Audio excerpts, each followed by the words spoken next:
Hello, everybody. All right, let's dive right into this. So, this is a little bit of my workout. It's an upper body shoulder press hypertrophy workout. So, for the most part, everything is going to be pushed out into a vertical or near vertical position. I'm really trying to strengthen I'm really trying to strengthen my shoulders. Excuse me. And what better way than to hit some incline dumbbell press.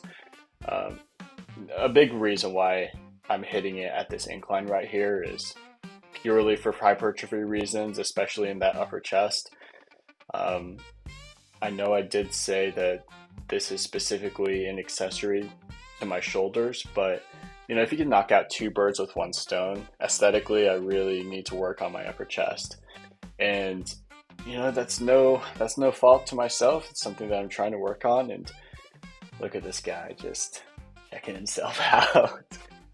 um, yeah, getting underneath this barbell. We're going to be putting this barbell overhead. So this is a very important skill, especially if you're practicing the discipline of Olympic weightlifting, or weightlifting. For those of you in the weightlifting space, it's just weightlifting. It's not preceded with Olympic.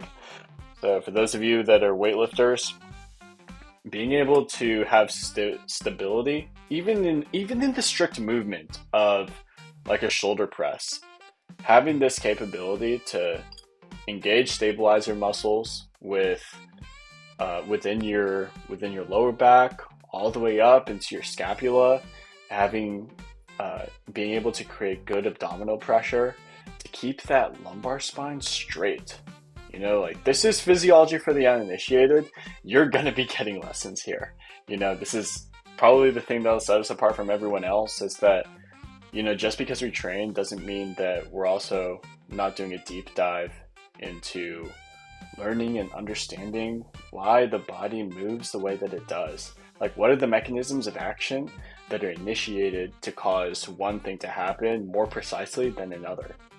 I know it's like really wishy-washy, but look, man, we want to understand why we're putting things overhead, and we also want to understand how to do things like overhead pressing more effectively. And not just overhead pressing, we are just putting things over our heads. So, what movements best facilitate being able to do that at a large and varied rate, right? In a broad spectrum. So, this is a great movement to be doing. You're going to see this a lot now and in the near future, and maybe even like 10 years down the road if I'm still doing this. You're going to see me putting things overhead. I don't care what the literature has to say about hypertrophy and getting the most muscular growth, doing these movements in a seated position or a more enforced position, a more reinforced position, to get the most muscular output. Look, we're training our whole entire bodies. We're training our bodies as an entire system that works together. There is not a single. Now, look, like this is not an anatomy and physiology course, but here at Physiology for the Uninitiated, what I want you guys to understand is that the body moves mechanistically as I flip off the camera, mechanistically, um, in conjunction with one another. Just because the nervous system is firing doesn't mean other parts of the system are not firing. It all works together as a whole, to this physical adaptation in order to survive. And that's the incredible part about the body is that, look, I didn't end up looking this way because I was following some silly regimen you know didn't that didn't require me to strain really really hard. Like the only reason these muscles grew is based on a biological process that my body is working to grow. And not only is it working to grow, but the only reason that it works to grow is because I gave it a stimulus that had to adapt around in order for the next stimulus not to affect it that badly. This is a protective process.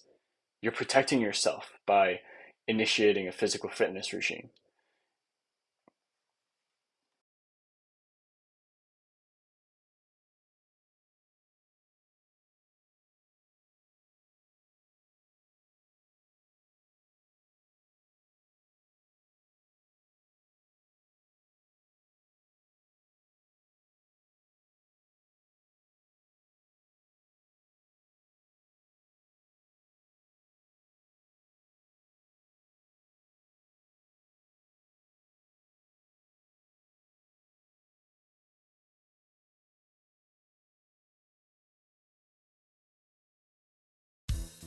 I get that that sounds like kind of wishy-washy, and I had to take a breather after that.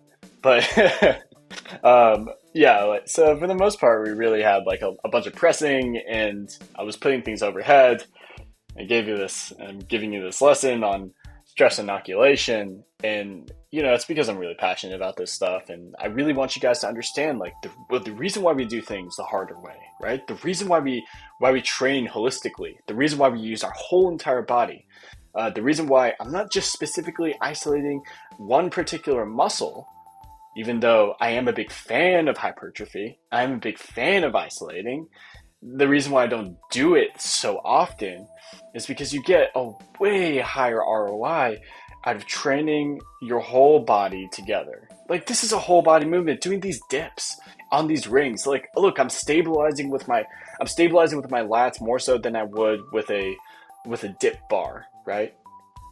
And yeah, as I'm flexing like a narcissist, as I'm flexing, this is a whole body action.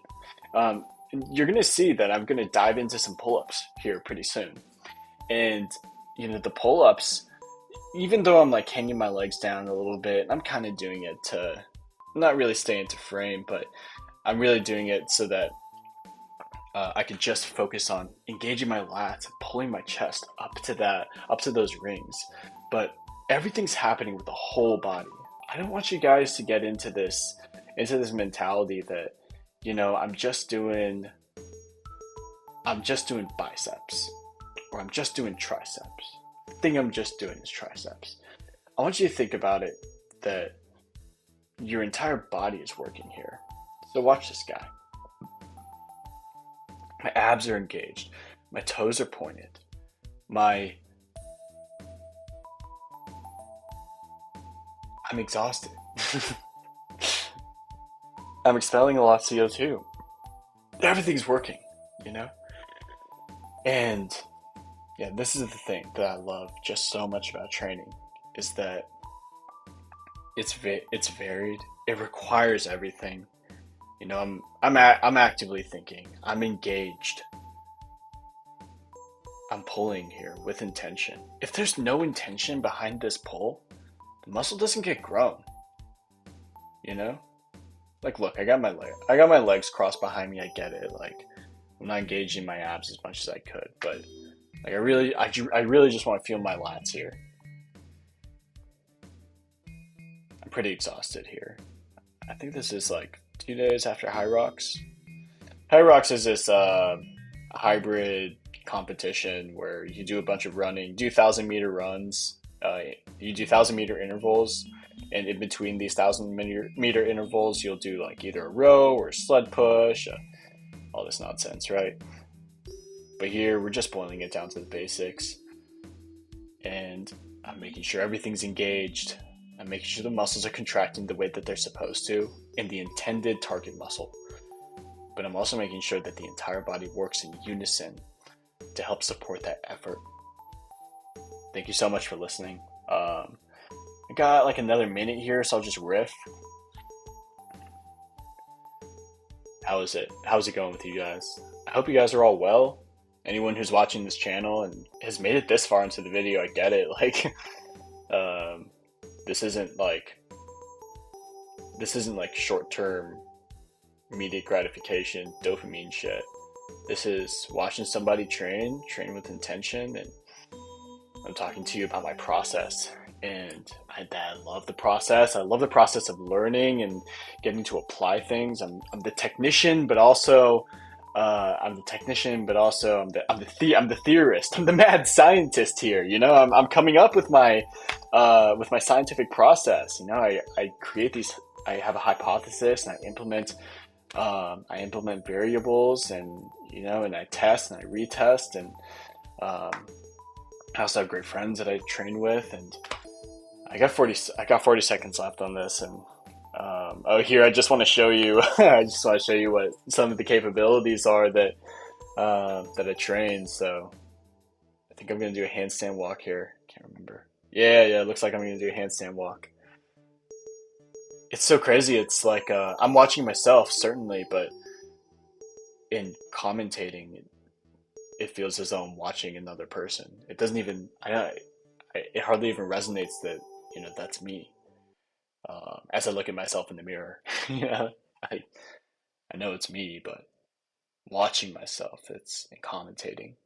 Thanks for watching, guys. This is really cool. Science for the uninitiated.